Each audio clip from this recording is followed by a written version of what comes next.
So in this comment, you were saying that when you think about someone, they call you because you're connected in some metaphysical way. But believe it or not, we've done studies on this. And believe it or not, yes, people are more likely to call you when you're thinking of them. But that's not because you're thinking of them causes them to call you.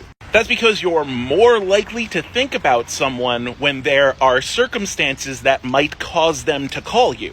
In science, this is what we call controlling for variables. Whenever we take an observation, we have to consider all the reasons why that observation may have come to pass. For example, if you haven't seen someone in a while, you might be thinking of them. And if you haven't seen someone in a while, that might make you call them.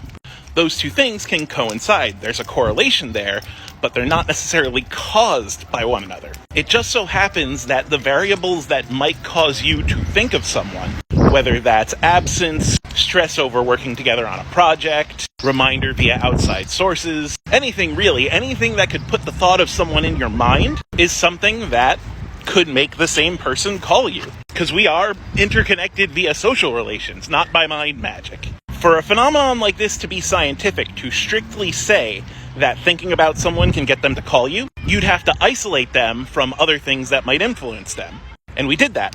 Basically, from the 60s through the 80s, we were just obsessed with paranormal research. If it exists, America will make it a military project. And the thing is, when we controlled for those variables, we saw no effect. Now here's the thing, it makes sense that you noticed that relationship there, because the human brain is a great pattern recognition machine. Pattern recognition is how we survived in the early days of man. If you learn to associate that rustling in the leaves may mean that a predator is trying to attack you, you'll stay away from rustling in the leaves. Now here's the thing, there might not be a predator in those leaves. You might be wrong. But noticing patterns, even if they're false, was key to our survival.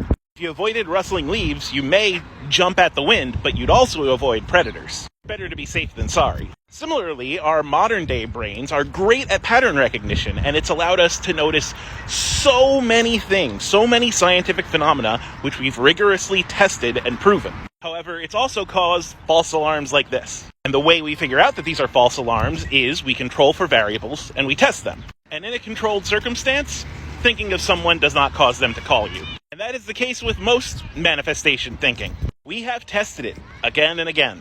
And again, it fails scientific rigor. Most of the time, these so-called manifested events don't happen any more often than events happen randomly normally. It's just we're good at noticing when they happen. Like I said in my last video, manifestation thinking isn't us pulling things into reality with our thoughts. It's just our adjusted thoughts making us notice those things we want more. It's not magic, it's just psychology.